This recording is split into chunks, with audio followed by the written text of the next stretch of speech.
The Local Show, sponsored by Victory in Motion, home of knee repair, not knee replacement, on News Radio 570 WSYR, on 106.9 FM, and live everywhere on the iHeartRadio app. The Local Show features in-depth conversation with business owners, employees, and influential business leaders throughout Central New York, exploring their successes, challenges, and reasons for doing business right here in our growing community.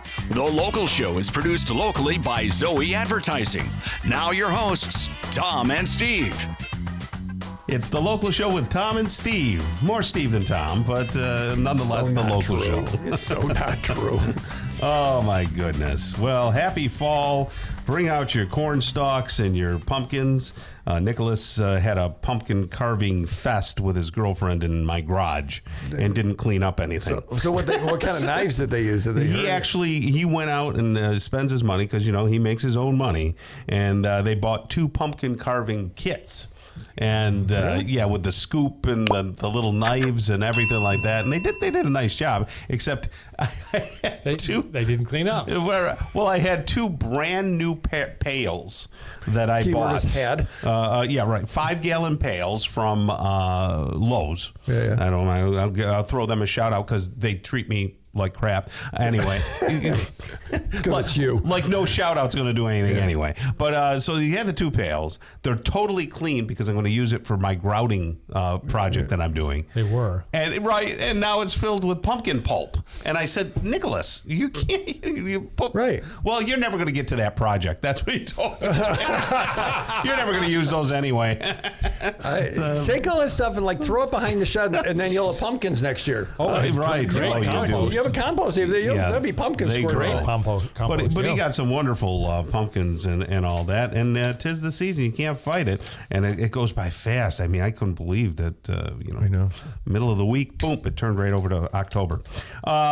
So the best part of October is George Powers. And he's the owner of Powers Accounting. Nobody ever said that Made before. No. Are you a beer drinker by any chance? I do like beer. Yeah, so do I. And there's some great Oktoberfest beers out there. Oh, Oktoberfest is a good beer. It's hard to find a U.S.-made Oktoberfest. Right. I have to admit, I love beer. I've got the apps, all the different kinds of types. If it's something new, I will try it. Yeah. Sam Adams does some good stuff around this time of year. Good stuff. Reasonable Oktoberfest. Yeah. The problem with most Oktoberfest made in the U.S., it's too hoppy. Yes. It should be a little bit more malty, but that's just my... Welcome to the beer show, folks. with Tom and George, it's the beer show. Yummy. Yes. When all else fails, there's beer. There's beer. So, George, have you ever heard a great story saying, I had a salad? It's a good story. I had a salad. No. I have a beer. Yeah, I'm drinking beer. Yes, we've heard good stories. Yeah, that's good stuff. So, George, Powers Accounting, you've been doing this for how many years now? Too many years. Yes, too many years. Yes, about 30. 30 years of Powers Accounting. I think 30 years this month. Really? Oh, yes. Well, congratulations. October 29th at the end of this month will be 30 years. Has math changed at all? The numbers are the numbers. Yeah, now it's still a little more with AI. It's even more flexible. Yeah. So with AI, I mean, do you use that in the business? I do. Not with the accounting side as much as other parts, but AI is a valuable tool that we still have to figure out how to completely utilize, and there's some things you have to be very careful of with it. But yes, we're utilizing it more and more. I mean, there's tools. I've used it and said, okay, if I want to get 5% of this, and I want to amortize by 2%.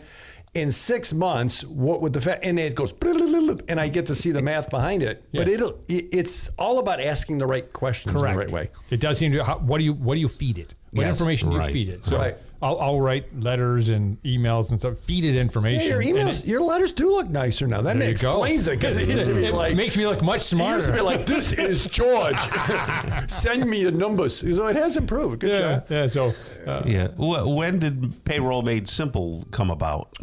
We started as part of Powers Accounting, I don't know, 15 years ago. We started doing payroll and started slowly doing more and more. And I would say about 6 years ago, we decided to split off into a separate company, and it now has its own entity, its own its own being. And its own payroll and set of people that only do payroll. We used to do it as part of our services, and we found that the two interfered with each other, and that accounting is much more of a slow burn, where payroll is much more, I need to do this today. More now. Transactional. Yeah, it's much more transactional and quicker. And so it really was two different masters, so we separated them. But you still own it. You're still the owner of it. Yes, and we have a team over there that runs the Payroll Made Simple. Justin, Brad, and Xavier are in the Payroll Made Simple Anybody side. still do their own payroll? Some do. Why? Because they prefer to. Because is it a control thing? I don't want to let anybody else touch my payroll. Some people want to do it. Maybe it's complexity.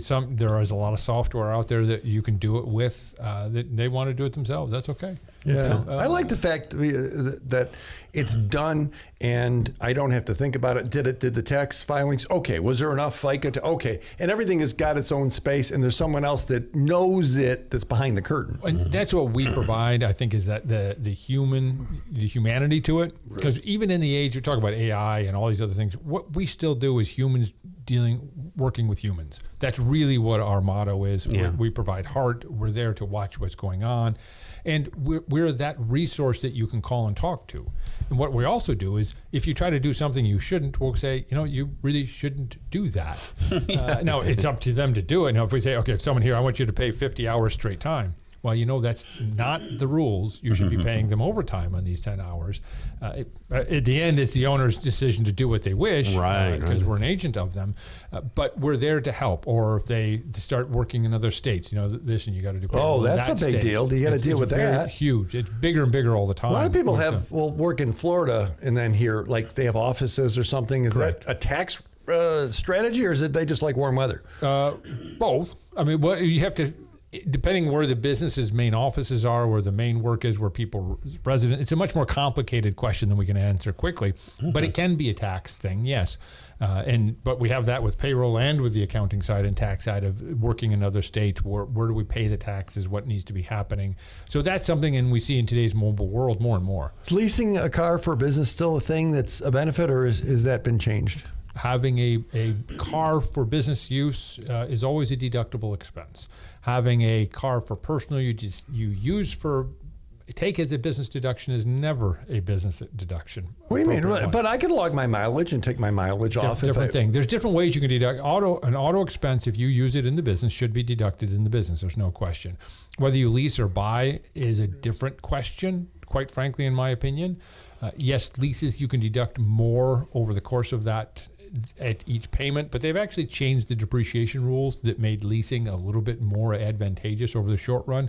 But in the end, you still get to deduct what you've paid. But if it's just a timing thing. Tom takes Kelly to the market, you can't write that off if he owns a business, owns a vehicle. If he's doing a gig at the market, he can. Correct, but it's still separating. And you've said before, have different accounts. That was one of your exhortations. Big one. Have separate accounts, and if you have a personal vehicle used for business, that's fine. Just keep track of the mileage. If you're incorporated, reimburse yourself just like any other employee would. You are an employee of the corporation. If you're incorporated, reimburse yourself for the business use of those expenses. So there's an element of business consulting when you're dealing with George Powers. Most of what we do is that. We do a lot of profit consulting, tax consulting, and we try to say, okay, this is you want to do B, here's what we can help you do to get to that spot. Right. And we try to help guide our clients down the proper path to get to where they wish to be, both in the payroll and the accounting side.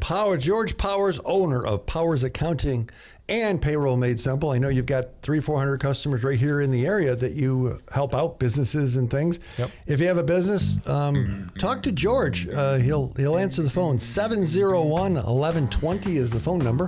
701-1120. gpowers.com, Tom.